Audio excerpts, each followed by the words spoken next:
बैतलहम के गौशाले में पैदा हुआ है यीशु हमारा। आओ चले हम सिजदा करने, उस बालक ने हमको पुकारा, उस बालक ने हमको पुकारा। बैतलहम के गौशाले में पैदा हुआ है यीशु हमारा। आओ चले हम सिजदा करने, उस बालक ने हमको पुकारा, उस बालक ने हमको पुकारा। बैतलहम के गौशाले में पैदा हुआ है यीशु हमारा।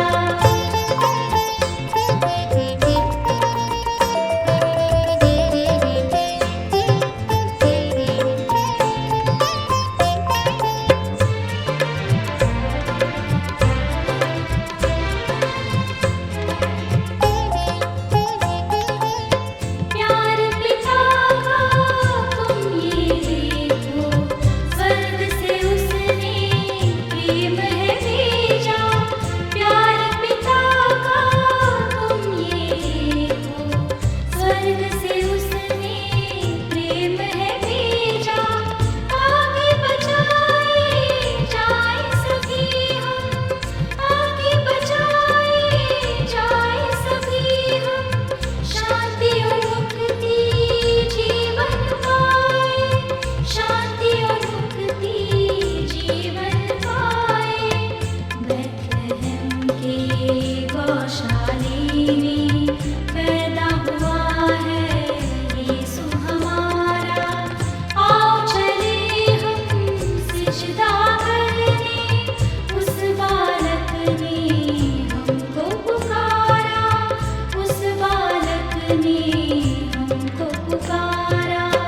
बैतलहम के गौशाले में पैदा हुआ है यीशु हमारा।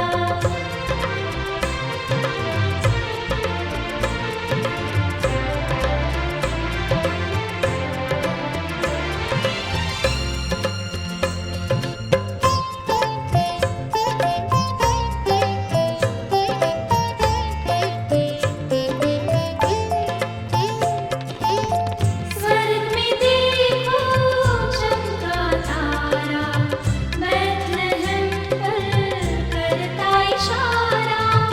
स्वर्ग में देखो चमका तारा, बैतलहम पर करता इशारा। सिजदा करने आए मजूसी, सिजदा करने आए मजूसी। सोना मुरलो पान चढ़ाए, सोना मुरलो पान चढ़ाए। बैतलहम के गौशाले में पैदा हुआ है यीशु हमारा। आओ चले हम सिजदा करने, उस बालक ने हमको पुकारा, उस बालक ने हमको पुकारा। बैतलहम के गौशाले में पैदा हुआ है यीशु हमारा। प्रभु यीशु मसीह के मधुर नाम में आप सबको जय मसीह की। परमेश्वर के जवान इस श्रृंखला में आप सबका स्वागत है और हम बात कर रहे हैं जवानों के लिए। और ये जवानों के विषय में बहुत सी चर्चाएं आपने सुनी, परंतु आज मैं आपको एक बात बताना चाहता हूं कि हम जवान इस बात को अच्छे से समझ लें कि हम संतान किसकी हैं। जी हाँ, मैं आज आपको मन्नत के बारे में बताऊंगा। मन्नत का मतलब होता है प्रॉमिस, यानी प्रतिज्ञा। ये दो प्रकार की होती हैं। जब आप किसी भी प्रतिज्ञा के बारे में या प्रॉमिस के बारे में बातचीत करेंगे तो ये दो प्रकार की होती हैं। और हम परमेश्वर ने, हम जो हैं, मैं और आप जितने भी लोग हैं, परमेश्वर की प्रतिज्ञा की संतान हैं। कैसे? सबसे पहले हम जानना चाहेंगे कि मन्नत होती क्या है। एक मन्नत यानी प्रॉमिस या प्रतिज्ञा कह लीजिए, ये वो लोग होते हैं जो परमेश्वर से मांगते हैं। जैसे हन्ना के बारे में हम पढ़ेंगे जो सैमुअल की माँ थी, जी हाँ, वो बांझ थी और उसकी कोई औलाद नहीं थी। उसके जो पति था, उसकी दो पत्नियां थीं, और दूसरी जो उसके साथ रहती थी वो उसको बहुत चिढ़ाती थी, बहुत दबाती थी, वो बहुत ज़्यादा परेशान थी। उसने परमेश्वर से जाके ये मन्नत मांगी। मैं आपके सामने पढ़ना चाहूँगा पहला शमूएल और उसका पहला अध्याय और उसका 11वां पद। और उसने ये मन्नत मांगी, हे सेनाओं के यहोवा, यदि तू अपनी दासी के दुख पर सचमुच दृष्टि करे और मेरी सुधि ले और अपनी दासी को भूल जाए और अपनी दासी को पुत्र दे, तो मैं उसको जीवन भर के लिए यहोवा को अर्पण करूंगी। यहाँ पर परमेश्वर का वचन ये कहता है कि हन्ना ने परमेश्वर से एक मन्नत मांगी। सैमुअल जो था वो मन्नत का पुत्र था, यानी प्रॉमिस का, प्रतिज्ञा का पुत्र था। मगर ये प्रॉमिस किसकी थी? जी हाँ, ये प्रॉमिस परमेश्वर की नहीं थी। परमेश्वर ने कोई ऐसी प्रॉमिस नहीं करी थी कि वो परमेश्वर की ओर से कोई प्रतिज्ञा का पुत्र ठहरे, परंतु ये प्रॉमिस हन्ना ने की थी। और हन्ना ने जो प्रॉमिस करी थी, जो प्रतिज्ञा करी थी, जो मन्नत मांगी थी, या जो शपथ उसने ली थी, वो परमेश्वर के लिए ली थी कि परमेश्वर, यदि तू मुझे औलाद वाला बनाएगा तो मैं निश्चय ही अपने उस बेटे को जो तू मुझे देने जा रहा है या जो तू मुझे देगा, मैं उसको तुझे अर्पण करूंगी। किस बात के लिए? वो इस बात के लिए अर्पण करेगी कि हे परमेश्वर, ये जिंदगी भर तक तेरी सेवा करता रहे। सच में परमेश्वर ने हन्ना की इस प्रार्थना को सुना और हन्ना ने जो भी प्रार्थना करी, परमेश्वर ने उसका उत्तर दिया और उसे एक बेटा दिया।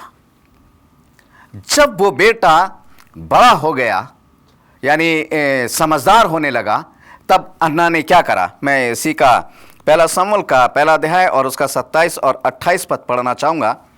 यहाँ परमेश्वर का वचन क्या कहता है? ये वही बालक है जिसके लिए मैंने प्रार्थना की थी और यहोवा ने मुझे मुंह मांगा वर दिया, इसलिए मैं भी उसको यहोवा को अर्पण कर देती हूँ कि यह अपने जीवन भर यहोवा का बना रहे। तब उसने वहीं यहोवा को दंडवत किया। जी हाँ, हन्ना ने जो मन्नत मांगी, जो प्रॉमिस उसने परमेश्वर से किया, उसने उस प्रॉमिस को निभाया और उसने अपने जीवन में उस प्रॉमिस को पूरा किया। और परमेश्वर का वचन यह बताता है कि हन्ना जो थी अपने बेटे सैमुअल को ले गई। जब उसका दूध पीना बंद हो गया तो वो उसको ले गई और उसने एली को जाकर जो है सैमुअल को सौंप दिया। और एली से उसने कहा, हे मेरे प्रभु, देखिए वही बेटा है जिसके लिए मैंने मन्नत मांगी, जिसके लिए मैंने परमेश्वर से प्रॉमिस किया कि यदि तू मुझे बेटा देगा तो मैं इस बेटे को तुझे अर्पण करूंगी। और परमेश्वर ने मेरी सुन ली है और मैं इस बेटे को तेरे पवित्र हाथों में सौंपती हूँ। मैं इस बेटे को तुझे सौंपती हूँ और ये बेटा जो है वो प्रभु की सेवकाई करता रहे। मेरे प्यारे भाइयों बहनों, आज बहुत सी बहनें ऐसी हैं जिन्होंने परमेश्वर से बेटा मांगा, जिन्होंने परमेश्वर से संतान मांगी। उन बहुत सी बहनों ने यह कहा कि हे मेरे परमेश्वर, चाहे तू मुझे बेटा दे या बेटी दे, परंतु एक संतान दे। यदि तू मुझे वो संतान देगा, यदि तू मुझे बेटा देगा, यदि तू मुझे बेटी देगी, तो मैं उसको तेरी सेवकाई के लिए अर्पण करूंगी। कहाँ गई उस बेटे की सेवकाई? कहाँ चली गई उस बेटी की सेवकाई? कहाँ आज वो जवान बेटे और बेटियां कौन सी सेवकाई कर रहे हैं? वो क्यों गुम हो गए? क्योंकि आपने परमेश्वर से किया हुआ प्रॉमिस को निभाया नहीं। आपने परमेश्वर से जो वायदा किया वो तोड़ दिया। इसलिए आपके जवान बेटे बेटियां गड्ढे में चले गए। इसलिए आपके जवान बेटे बेटियां इस संसार से लुप्त हो गए, बहुत से खत्म हो गए। क्यों? क्योंकि आपने परमेश्वर के वचन को तोड़ दिया। जो संतान परमेश्वर ने आपको दी, उस संतान को आपने परमेश्वर को अर्पण नहीं किया, परमेश्वर को सौंपा नहीं है, इसलिए वो समाप्त हो गए। मगर परमेश्वर का वचन एक बात बताता है। मैं आपको एक और प्रॉमिस की बात बताना चाहूँगा। मेरे साथ निकाल लीजिए उत्पत्ति की पुस्तक, उसका 12वां अध्याय। परमेश्वर का वचन यहाँ बताता है और उसका 2 और 3 पद यहाँ पर लिखा हुआ है, और मैं तुझसे एक बड़ी जाति बनाऊंगा और तुझे आशीष दूंगा और तेरा नाम महान करूंगा और तू आशीष का मूल पिता होगा, और जो तुझे आशीर्वाद दे उन्हें मैं आशीष दूंगा, और जो तुझे कोसे मैं उसे शाप दूंगा और भूमंडल के सारे कुल तेरे द्वारा आशीष पाएंगे। जी हाँ, इब्राहिम के पास कोई संतान नहीं थी। इब्राहिम के जो था, जिस समय परमेश्वर ने उसको बुलाया है, जिस समय उसको अपने लिए चुना है, उस समय उसकी उम्र जो थी वो 75 वर्ष की थी और वो अयोग्य था संतान पैदा करने में। मगर परमेश्वर ने उससे प्रॉमिस किया, परमेश्वर ने उससे प्रतिज्ञा करी कि हे इब्राहिम, मैं तुझसे भी एक संतान, एक औलाद पैदा करूंगा और वो औलाद जो है उसको बढ़ाऊंगा और उसको फलवंत करूंगा और वो औलाद जो मैं तुझसे बनाऊंगा, तेरी संतान जो है वह आकाश के तारों के समान होगी, यानी उसको कोई गिन नहीं सकता। जी हाँ, ये प्रॉमिस परमेश्वर ने की है। मैं जवान भाई बहनों को यह बताना चाहता हूं कि हम हैं किसकी संतान, किसकी संतान हैं? हम प्रॉमिस की हुई संतान हैं, यानी परमेश्वर की प्रॉमिस, यानी परमेश्वर की प्रतिज्ञा की। परमेश्वर ने जो प्रतिज्ञा इब्राहिम से करी है। अब आप कहेंगे कि हम कैसे इब्राहिम की प्रतिज्ञा के अनुसार हम प्रतिज्ञा की संतान कैसे हो जाते हैं? परमेश्वर का वचन इस बात को बताता है। मैं चाहूंगा कि 15 का 3 और 4 पद यहां लिखा हुआ है। और अब्राहम ने कहा, मुझे तो तूने वंश नहीं दिया और क्या देखता हूं कि मेरे घर में उत्पन्न हुआ एक जन मेरा वारिस होगा। तब यहोवा का यह वचन उसके पास पहुंचा, ये तेरा वारिस नहीं होगा, तेरा जो निज पुत्र है वो ही तेरा वारिस होगा। जी हाँ, इब्राहिम ये सोचने लगा कि मेरे पास कोई संतान नहीं है, मेरे घराने के अंदर जो भी है वही मेरी सारी चीज़ों का वारिस होगा। मगर परमेश्वर ने बड़ी दृढ़ता के साथ ये प्रतिज्ञा की हुई थी। परमेश्वर अपना जो भी वायदा करता है उसको पूरा करता है और उसको निभाता है।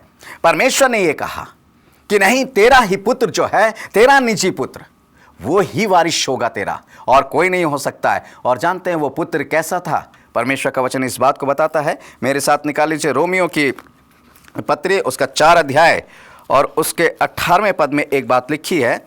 यहाँ पर लिखा हुआ है, उसने निराशा में भी आशा रख कर विश्वास किया, इसलिए कि उस वचन के अनुसार तेरा वंश ऐसा होगा और वह बहुत सी जातियों का पिता हो। यहाँ पर लिखा हुआ है कि उसने निराशा में, जी हाँ, एक ऐसी निराशा जिसमें उसने अपनी आशा को बनाए रखा, और ये आशा किस में बनी? परमेश्वर में। और लिखा हुआ है कि वो एक आध जाति का नहीं, परमेश्वर का वचन इस बात को बताता है वो बहुत सी जातियों का पिता बना। जी हाँ, बहुत सी जातियों का पिता बना, और आज विश्वास के द्वारा वो मेरा और आपका भी पिता है, और मैं और आप भी उसकी संतान हैं। जब मैं और आप भी संतान हैं तो इसका मतलब ये हो गया कि मैं और आप परमेश्वर की प्रॉमिस की संतान है, परमेश्वर की प्रतिज्ञा की हुई संतान है। जब मैं और आप परमेश्वर की प्रतिज्ञा की हुई संतान है तो हमें कैसा होना चाहिए? प्रतिज्ञा की संतान।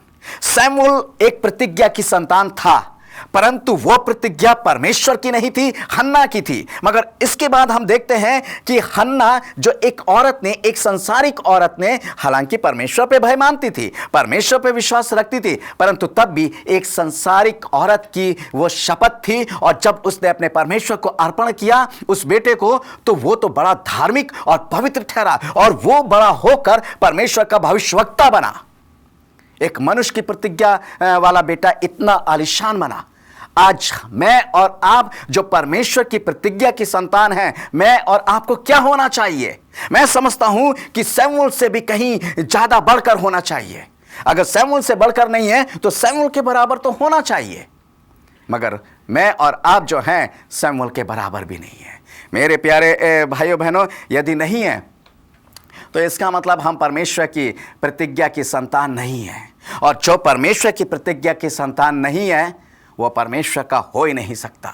परमेश्वर के प्रॉमिस के अंतर्गत, परमेश्वर की प्रतिज्ञा के अंतर्गत आप नहीं आते हैं, तो परमेश्वर की प्रतिज्ञा के अंतर्गत यदि नहीं आते हैं तो परमेश्वर के लोग नहीं हैं। और इसलिए आपको छूट है कुछ भी करने की। आप अपनी मनमानी करें, आप इस संसार के हो जाएं, परंतु याद रखें एक बात को कि परमेश्वर जब इस संसार का और इस संसार की बातों का, इस संसार की सारी बुराइयों का नाश करेगा, तो जो प्रतिज्ञा की संतान नहीं है उनका विनाश होगा। मेरे प्यारे भाइयों बहनों, आप क्यों नाश होना चाहते हैं? परमेश्वर ने हमें कितना सुंदर बनाया है और किस तरीके से परमेश्वर ने हमारे जीवन में अपनी प्रतिज्ञा को पूरा किया है। मैं चाहूंगा मेरे साथ निकाल लीजिए इब्रानियों की पत्री और उसका 11 अध्याय और यहाँ पर 11वें पद में एक बात लिखी हुई है, विश्वास से सारा ने आप बूढ़ी होने पर भी गर्भ धारण करने की सामर्थ पाई, क्योंकि उसने प्रतिज्ञा करने वाले को सच्चा जाना था। क्योंकि प्रतिज्ञा करने वाले को सच्चा जाना था। प्रतिज्ञा करने वाला कौन था? इब्राहिम नहीं था। यहां पर देखिए, यहां परमेश्वर का वचन क्या कह रहा है।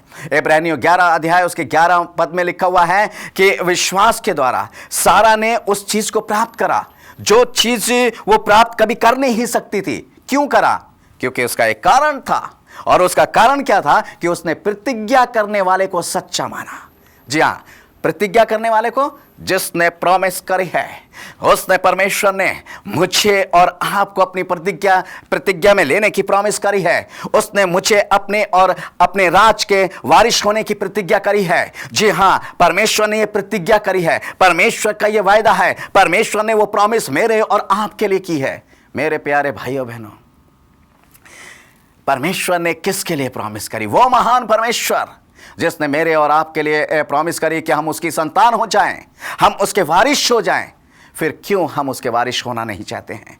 क्यों हम उसकी संतान नहीं होना चाहते हैं? जी हाँ, जब हम उसके संतान होते हैं तो सब कुछ हासिल कर सकते हैं। कौन सी चीज को आपको सामर्थ्य चाहिए? परमेश्वर आपको सामर्थ्य देगा, क्योंकि आप उसकी प्रतिज्ञा की संतान हैं। परमेश्वर की कौन सी आशीष चाहिए इस संसार की चीजों के लिए? प्रभु यीशु मसीह कहता है, हाँ, उसका इकलौता पुत्र जो हमारा प्रभु है, हमारा पिता है, वो इस बात की प्रतिज्ञा करता है कि पहले तुम उसके धर्म और उसके राज की खोज करो, तो ये वस्तुएं तुम्हें ऐसे ही दे देंगे।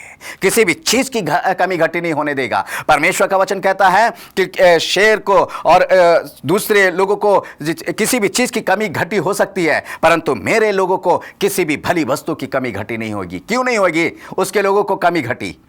क्योंकि वो उसकी प्रतिज्ञा की संतान है, क्योंकि परमेश्वर के वायदे की संतान है, क्योंकि परमेश्वर ने प्रॉमिस किया हुआ है।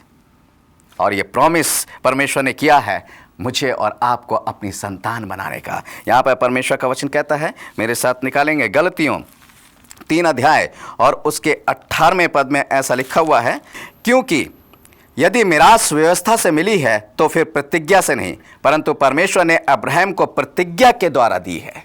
जी हाँ, मिरास एक संसार की, परमेश्वर के राज की, मगर ये कैसे मिली है? ये ऐसे नहीं मिली है। परमेश्वर ने इब्राहिम से प्रतिज्ञा करी है, और इब्राहिम से ये कहा है कि मैं तेरी संतान को बढ़ाऊंगा और उसे फलवंत करूंगा और उससे सारी मिरास का वारिस बनाऊंगा।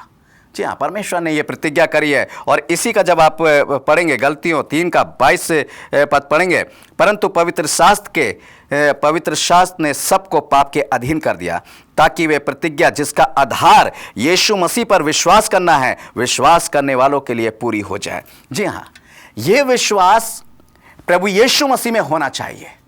प्रतिज्ञा एक दृढ़ विश्वास, क्योंकि इब्राहिम का विश्वास परमेश्वर पे था, और ऐसा विश्वास था जो अटूट विश्वास था। यहाँ परमेश्वर का वचन इस बात को बताता है। मैं इस जब विश्वास की बात आती है तो मैं एक पद को बहुत ज़्यादा बताना चाहता हूँ, रिपीट कराना चाहता हूँ कि परमेश्वर का वचन कहता है उत्पत्ति 15 अध्याय और उसके 6 पद में कि इब्राहिम का विश्वास इब्राहिम के लेखे में धर्म गिना गया।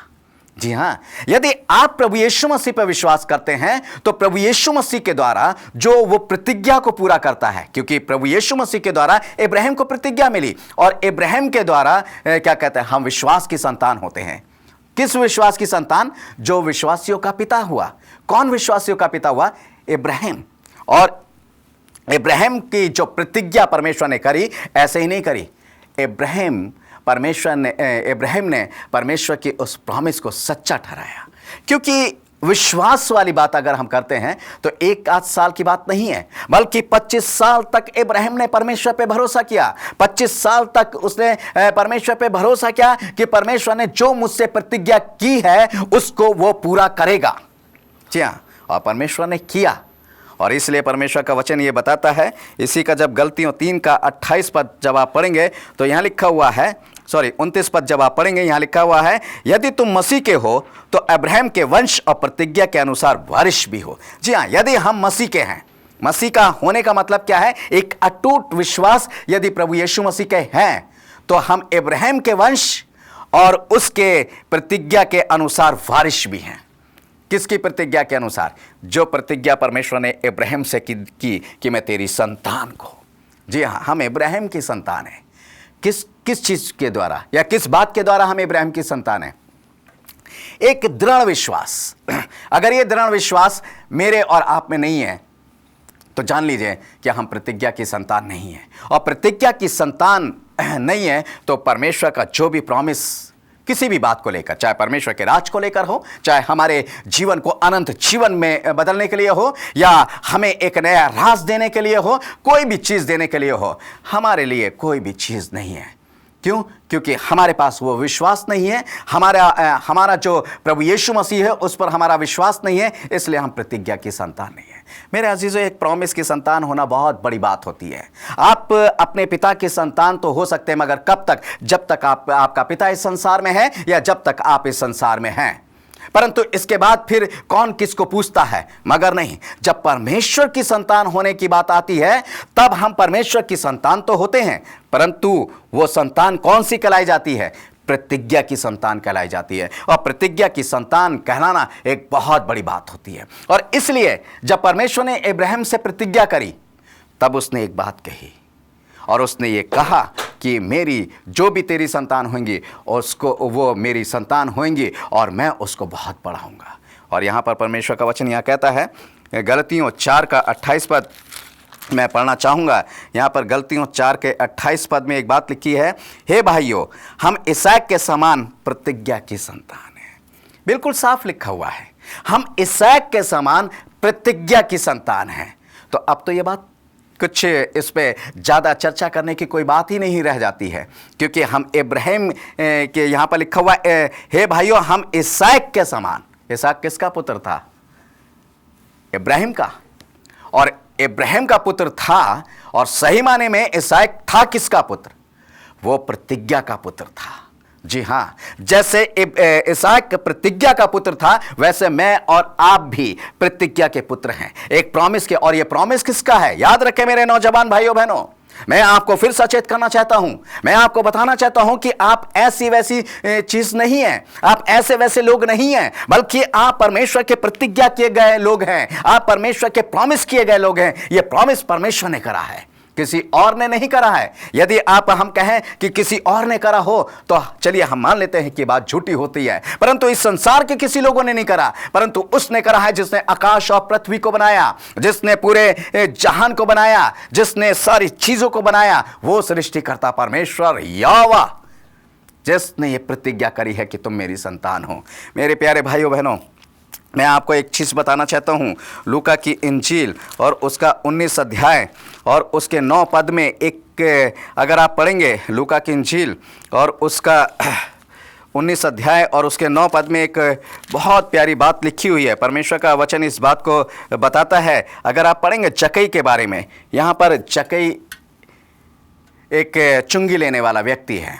वह प्रभु यीशु मसीह के पास गया, प्रभु यीशु मसीह उसके पास गया और प्रभु यीशु मसीह की और उसकी वार्तालाप हुई।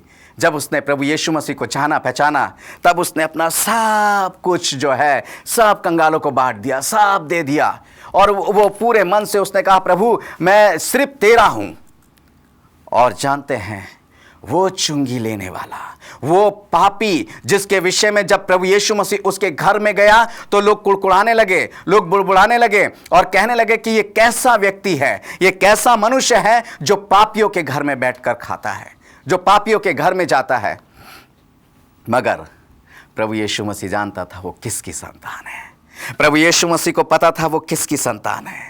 और प्रभु यीशु मसीह ने जब उसके इस चरित्र को देखा, जब उसके बदले हुए चरित्र को देखा, जब उसके बदली हुई सोच को देखा, जब उसके बदले हुए चाल चलन को देखा, और जब उसने ये देखा कि उसके अंदर के विश्वास को देखा, उस विश्वास की दृढ़ता को देखा कि ये दिखावा नहीं कर रहा है, ये सिर्फ दिखाने के लिए मसीह नहीं हो रहा है, ये दिखाने के लिए मुझ पर विश्वास नहीं कर रहा है। जब प्रभु यीशु मसीह ने उसके इस विश्वास को जांच लिया, जब उसके इस विश्वास को परख लिया, जब उसने छान लिया कि सच में ये मेरा हो गया है, तब उसने एक बात कही, पढ़ना चाहूँगा परमेश्वर के वचन से। लूका 19 अध्याय और उसके 9 पद में लिखा हुआ है, तब यीशु ने उससे कहा, आज इस घर में उद्धार आया है, इसलिए ये भी अब्राहम का एक पुत्र है। यहाँ पर लिखा हुआ है कि आज इस घर में उद्धार आया है। सच में जक्कई के घर में उद्धार आया है।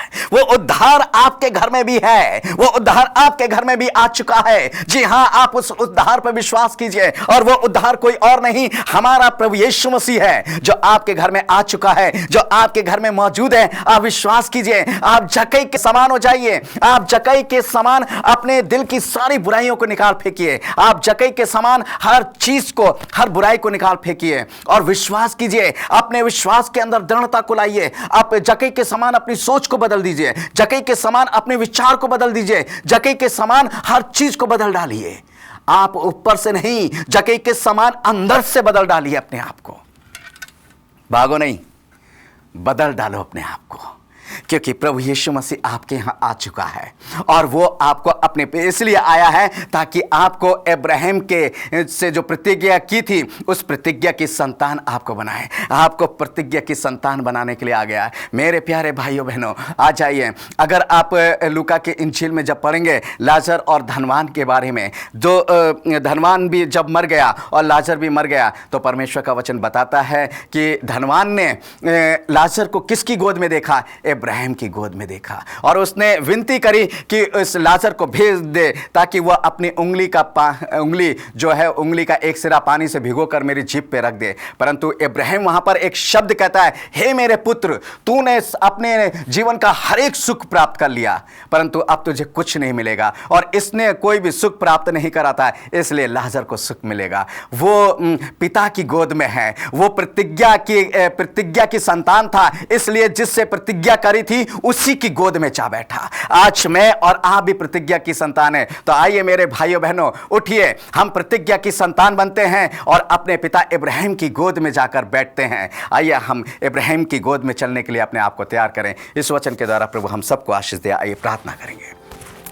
हे स्वर्ग और पृथ्वी के सृष्टिकर्ता परमेश्वर यहोवा, तू अपने आत्मा से हमारा अभिषेक कर प्यारे प्रभु, और हमें प्रतिज्ञा की संतान बना। हमें जक्कई के समान बदल डाल प्यारे प्रभु जी, ताकि हम प्रतिज्ञा की संतान बने और तेरे और सिर्फ तेरे हों प्यारे प्रभु जी। ये प्रार्थना प्यारे प्रभु जी हम धन्यवाद के साथ प्रभु यीशु मसीह नासरी के नाम से मांगते हैं, आमीन।